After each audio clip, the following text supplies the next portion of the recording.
السلام علیکم دوستو، امید کرتے ہیں تمام احباب خیریت سے ہوں گے۔ آج کی ویڈیو میں ہم ڈسکس کریں گے کہ لائف سٹاک فارمنگ میں کون کون سے سیکٹر ہیں اور کون سا سیکٹر ہمیں چوز کرنا چاہیے۔ فنانشیل ٹرن اوور کے حساب سے کون کون سے سیکٹر ہیں جو تیزی سے آپ کی انویسٹمنٹ کو واپس کرتے ہیں اور ساتھ میں منافع بھی دیتے ہیں۔ فارمنگ کے مختلف شعبے ہیں، جیسا کہ ہمارے پاس آ جاتی ہے poultry farming, dairy farming, fattening farming, sheep and goat farming.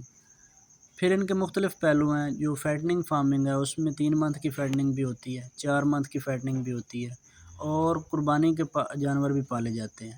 جبکہ جو ہماری ڈیری فارمنگ ہے وہ لانگ ٹرم فارمنگ ہے، اس میں جو ہماری انویسٹمنٹ ہے، جو ہمارا منافع ہے، وہ تقریباً 3 سال بعد ہماری انویسٹمنٹ جو ہوتی ہے وہ ہمیں واپس مل رہی ہوتی ہے۔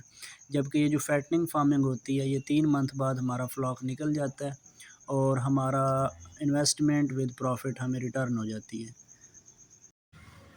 اگر بات ڈیری اور فیٹننگ کے کمپیریزن کی جائے تو فیٹننگ فارمنگ میں آپ کی جو انویسٹمنٹ ہوتی ہے وہ آپ کو 3 سے 4 ماہ بعد واپس مل جاتی ہے۔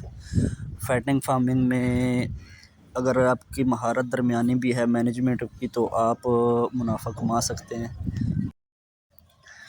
فیٹننگ میں اگر آپ کی پرچیز اچھی ہے تو آپ کے جانور اچھے طریقے سے مینج ہو جاتے ہیں اور کم سے کم بیمار ہوتے ہیں اور ایٹ دا اینڈ آپ کو پروفٹ دیتے ہیں۔ جبکہ ڈیری کی بات کی جائے تو ڈیری میں آپ کی مینجمنٹ سٹرونگ ہونی چاہیے، ادروائز آپ کی پروڈکشن کم ہوگی، آپ کے جانور بیمار ہوں گے، آپ کو نقصان اٹھانا پڑ سکتا ہے۔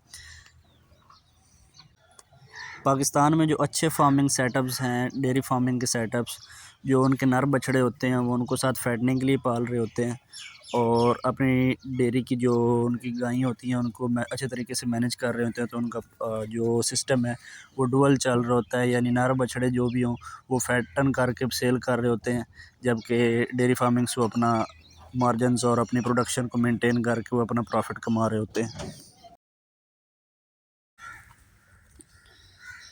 ڈیری اور فیٹننگ فارمنگ کے بعد ہمارے پاس آتا ہے پولٹری فارمنگ کا سیکٹر۔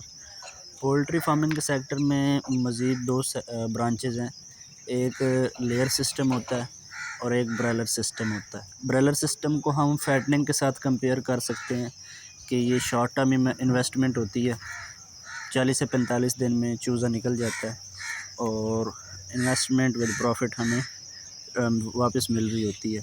جبکہ بات کی جائے لیئر کی تو اس کو ہم ڈیری کے ساتھ کمپیئر کر سکتے ہیں۔ جیسے ڈیری میں مینجمنٹ چاہیے ہوتی ہے اسی طرح لیئر کو بھی اچھے طریقے سے مینج کر کے اینڈ تک لے کے جانا پڑتا ہے، تب ہمیں انویسٹمنٹ اینڈ مارجن جو ہیں ہمارے وہ ہماری پروڈکشن پہ ڈیپینڈنٹ ہوتے ہیں۔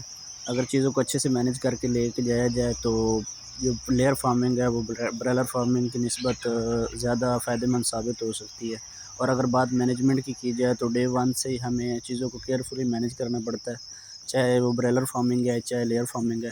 اگر ہم چیزوں کو مس مینج کریں گے، ویکسینیشن نہیں کریں گے، پراپر شیڈولز فالو نہیں کریں گے، لائٹنگ شیڈول مینز جو بھی مینجمنٹ ہے وہ اس کو اگر ہم اگنور کریں گے تو ایٹ دا اینڈ ہمیں لاس اٹھانا پڑ سکتا ہے، اور یہ ایسا سیکٹر ہے کہ اس میں 100% بھی لاس آ جاتا ہے۔ پولٹری فارمنگ کے بعد ہمارے پاس آتی ہے شیپ گوٹ فارمنگ۔ شیپ گوٹ فارمنگ کی انویسٹمنٹ جو ہوتی ہے وہ لارج اینیمل کی نسبت کم انویسٹمنٹ ہوتی ہے، اور اگر دیکھا جائے تو شیپ گوٹ میں موسم سرما میں مورٹیلٹیز زیادہ ہوتی ہیں، جس کی وجہ سے موسٹلی فارمرز جو ہیں اپنی انویسٹمنٹ کو جو ہے نقصان کی طرف لے جاتے ہیں۔ اس کی مین ریزن یہ ہوتی ہے کہ جو پراپر ویکسینیشن شیڈول ہے ہم اس کو فالو نہیں کرتے، ان کی پراپر مینجمنٹ نہیں کرتے، جس کی وجہ سے ایٹ دا اینڈ ہمیں مورٹیلٹیز فیس کرنی پڑتی ہیں۔ اگر ہم جانور کی بھیڑ بکریوں کی خصوصاً پراپر ڈیورمنگ کریں اور ان کا جو ویکسینیشن ہے ایڈوانس لگوا لیں تو یہ پروفیٹیبل بزنس بن سکتا ہے۔